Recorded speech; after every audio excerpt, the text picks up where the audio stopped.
Василев Зоека и Димитър Рачко.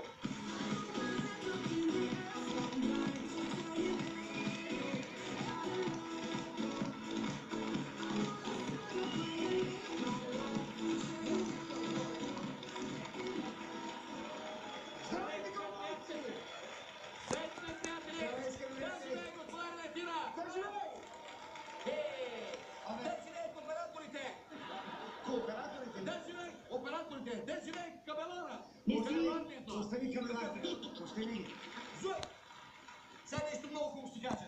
Нали знаеш, че вече сме голяма сила в интернет? Знаеш? Ти няма спеше, знаеш. Фейсбук страницата на предаването има, забележи, над 352 хиляди приятели. Лайк, я? Скъпи приятели, днес поканени на гости 350 хилядния ни фен. И това е много приятно да ви представим Сава Божилов от София. Здравей, Сава! Сава, заповядай, това е една тениска от предаването Господари на ефира с логото на предаването. Харесва ли ти? Да, разбира се. Ще я пробваш? В гръб ми харесва. Искам да я пробваш при всички. Шегувам се, разбира се. Аплодисмент за Сава. Прекрасно е да ни следиш във Фейсбук, разбира се, но как е на живо? Сигурно е по-хубаво. Много по-хубаво, да. Много хубаво. Лайк, я? Лайк, я. А сега, Лили и Дими.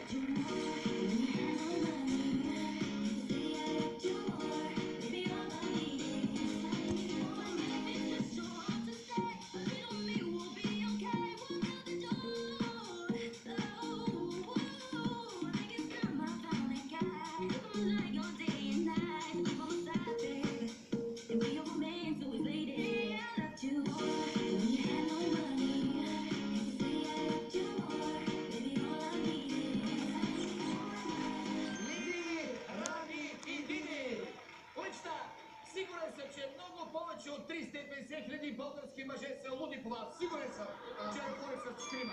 Рачко, ти не бъде потребата на термина луд, че напоследък май не останаха много нормални българи. Не останаха. Начало с тебе и Популина Бокс. А гласове чувате ли? Чувате ли го? Какви пациенти попадна Популина в търсене на изгубеното психично здраве на българина? Ще разберем след малко. Зоек, той сред политиците ни положението е страшно, ти кажа. Вече не мога да разбереш кой е луд наистина и кой само се прави. И прави ли си ли? Луд наистина не мога да разбера. Аз не знам. За някои обаче са толкова артистични, че са готови да нахлуят с зло, за да излязат на голямата сцена на Политфактор.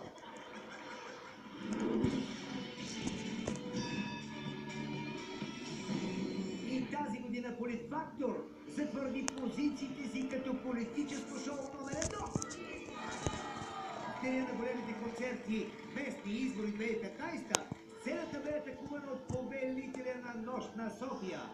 Бореца срещу организираната студентска престъпност Волен Сидеров. Сцената е твоя, заповядай. Вижда, защо не го проверя? Не сте чули, да бе? Не, той дойде ме бутна и ме блъсна. Не сте чули, да ми обърнете внимание. Не ме блъскайте. Как се казва? Право, тук се чуе какво става. Той ме блъсна и ме заплашва.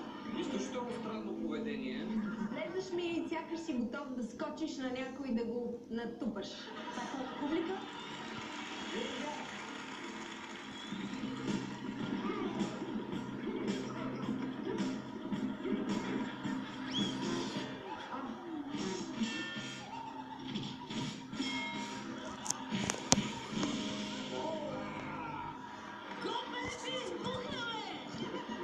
Ти си малко шизофренива. Някой да не ти е дал нещо да си пинеш преди да излезеш.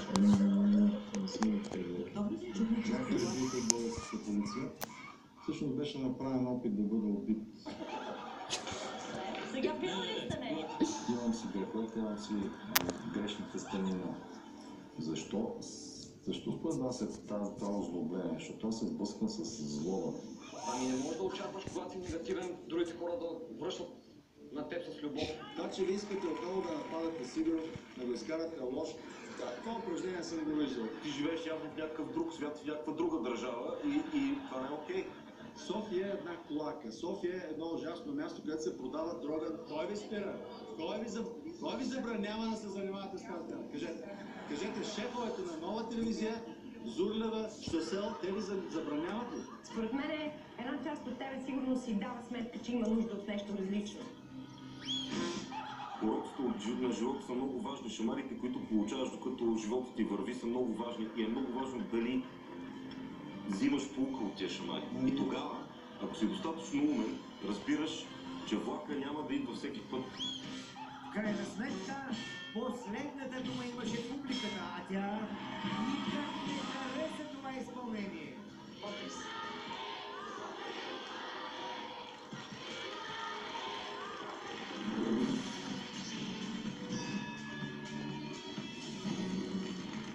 Какво е влезе? Много е лошо да се останеш неразбран. Единствената библиотека остава политиката. Там все ще се намерят едни 2-3%, които ти ръкопляскат, ама от втори балкон. Може от третия етаж на Раковски. Откъдето там? Все ти пляскат, викаш. Аз казвам, приятели, ще изтупаме от нафталина едни стари избори, за да видим колко се различават от последни. Докато още не е заглъхнало звука от балотажите, ще изтупаме нафталина от една кметска надпревара от преди 20 години. Гледаме кадри от предизборен диспут по Нова телевизия на основните кандидати за кмет на София през далечната 1995 година. На телевизия, вашата телевизия и Радио Експрес, вашето радио, ви предоставят уникалната възможност да се срещнете на едно и също място в едно и също време с госпожа Ранета Инджова, господин Венцислав Йосипов и господин Стефан Софиянски. Рачков, то всичко си е също. И през 2015-та кандидатите за кметове гостуват при Илияна Берос. Само телевизията и прическата са различни. И само по едни 20 години се трупнали отгоре хората, ама какво направиш? Живот! А предизборните клипове на кандидатите бяха вдъхновени от популярна реклама на шоколад. 1995. На летище София пристига швейцарски експерт. Задачата му е да познае в коя европейска столица се намира.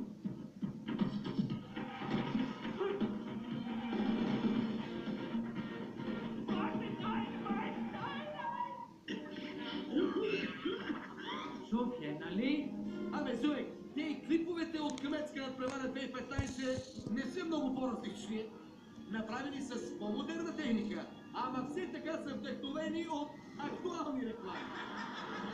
Погледни този град. Сега погледни своя. Сега погледни този град. А сега пак погледни своя. А преките противници от преди 20 години. Къде е живото тяло на гражданския живот изобщо? Кандидатира съм да свърша нещата, към които съм дал ангажимент и ще ги свърша. И сега не пропускат да кръстосат шпаги в телевизионните студия. Господин Софиянски днес в изборния ден също направи нарушение, оценявайки ще трябва ли да имам референдум или не. Василе, ето едно нещо, което е различно от изборите през 95-та.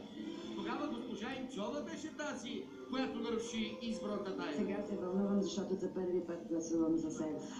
Бъдещият кмет Софиянски тогава се оказа къде по-железен от желязната леди Инчова. За кого гласувахте, господин Софиянски? Няма да ви кажа тайна. Това е голямата тайна. Щом чак премиера Борисов не можа да я опази. За какво гласувахте днес? За кмета на София.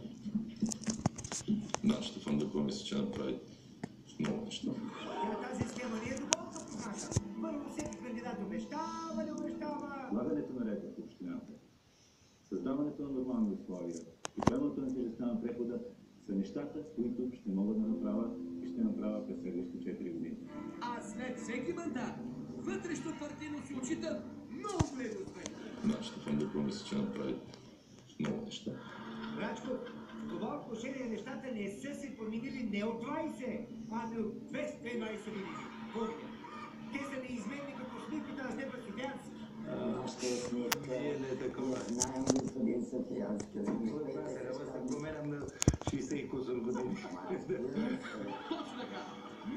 промяна. Ръсим всичко с нафталин и го затваряме в килера до следващите избори.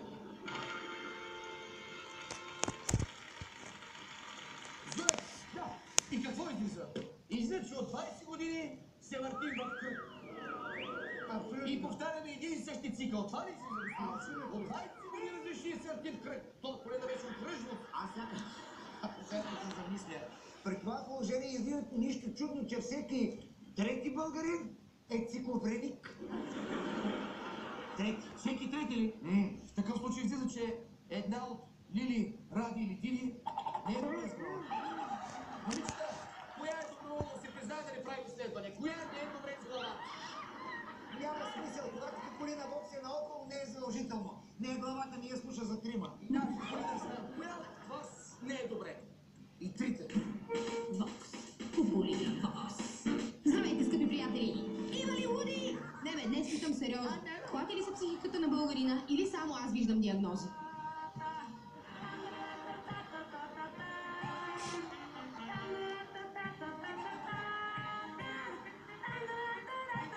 Майко! Ужас! Къде отивате? Бързате! В рай. Верно ли? Верно. А сбогувате ли се с близките си преди да ходите в рай? Защо ме преследвате от две преки насам? Наблюдавам и от две преки ме преследват. Какво искате от мене? Българите като цяло, кажете, психически здрави ли сме? Хайде да не говоря на политически теми, че съм юрист. Нали виждаме господин уважавания Волен Сидеров? Неговия бодигард отзад, Чукалов ли, какъв му е там името? Да, господин Бареков, евродепутат. Това нормални хора? Хора с диагнози, викате. Ме застреляте ли какво? Сте ли, че имам маниакална депресия? Мислите ли, че съм луда? Нормална ли съм? Аз от кои съм? Те от психично здравите, да. И се подмазват. Не. Госпожо, българите психично здрави ли сме според вас? Депресия ли сте? Пуснете ги, защо сте ги съблекли голи и сте ги вкарали за решетки? Публично унижение. Хората им се подиграват, а те да не могат да мръднат. Оскар, ми дайте ме и една нова награда за мир. Благодаря. Куките ме деблят. Зад мене са. Сложили са в рукана, мисля си, че няма да ги разпозная. Отивам да ги питам. Преследвате ли ме? Какво? Ме ли преследвате? От тия стана! Не съм ли добре? Не съм ли нормална? А ще дали си интелигентна, ма! Ти се сама! Ето, направи ми така. Значи истина. Ето, трети човек ми казва, че съм ненормална. Какво? Го мислиш, че преследва? Оператора ли? Да, бе, да. Speak English? Completely. Where are you from? Greece. Greece? Greco. Greece! Елен Сегамисо, нали? Без връстичка дума. Пак изданих работата. Маляка, елахе! Ела, маляка! А гласове чувате ли? Не, чувате ли го? Гласове, музика, всичко чувам. Музика, да, особено ако работите на женски пазар, ще чуете доста неща. Вие психично здрава ли сте? Относително. Караш се във филми. Как се виждат за програмист? Няма как. Просто е част от работата. Аз знам, че нормален програмист няма. Тези хора добре ли са? Питай ги направо. Вие нормални ли сте? Германи. Средностатистически германци как изглеждат, ако не се виждали? На здравие. Вие това ще кажете, знам. Пиво. Сейс бира. Бира. Чудесно. А сега партуца. Партуза. Туца.